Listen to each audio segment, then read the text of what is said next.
বলো।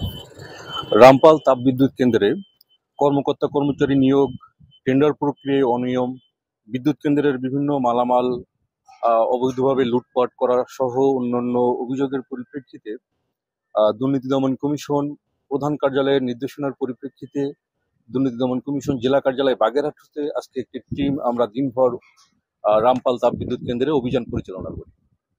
আমাদের কাছে কিছু অভিযোগ ছিল যে এখানে কর্মকর্তা কর্মচারীরা যারা বাংলাদেশি এবং ভারতীয় যে কোম্পানি এনটিপিসি, এই দুই দেশের কর্মকর্তা কর্মচারীদের বেতন ভাতায় কিছু বৈষম্যের শিকার বা বৈষম্য প্রক্রিয়া লক্ষ্য করা যায়।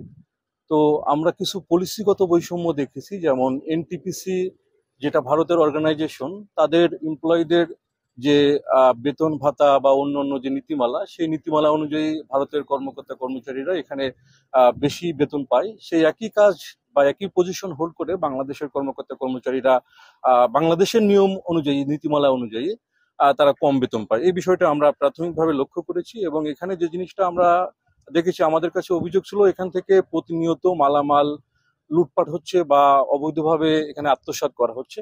আমরা কিছু মালামাল লুটপাটের প্রাথমিক প্রমাণ পেয়েছি। ওনারা কিছু মালামাল লুটপাটের ক্ষেত্রে কিছু ব্যক্তিকে ধরে তাদের বিরুদ্ধে মামলা দিয়েছেন, কিছু বিষয়ে বিভাগীয় ব্যবস্থা নিয়েছেন, এই সংক্রান্ত কিছু কাগজপত্র পেয়েছি।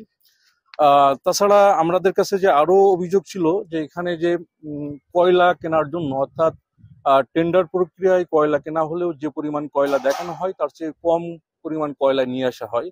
এই অভিযোগের পরিপ্রেক্ষিতে আমরা টেন্ডার ডকুমেন্ট ওনাদের কাছে চেয়েছি। এই টেন্ডার ডকুমেন্ট পর্যালোচনা করে আমরা বুঝতে পারবো যে এখানে আসলে ঘটনা কি ঘটছে, কয়লা আসলে বেশি না কম বা আত্মসাৎ করা হচ্ছে কিনা সে বিষয়ে আমরা পরবর্তীতে জানতে পারবো।